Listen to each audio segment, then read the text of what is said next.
In this video, I'm going to show you how to paint a rusty metal handrail. First thing I'm going to do is take a drop cloth and just put it down loosely around this to try and catch all of the, or most of the paint and rust that I'm going to be scraping off of here.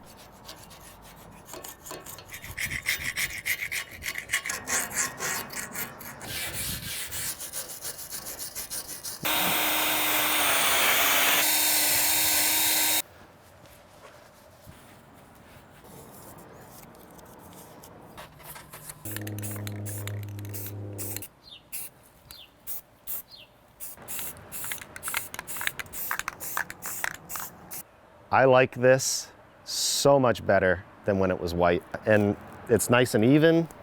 It's got plenty of paint on it, or rust reformer.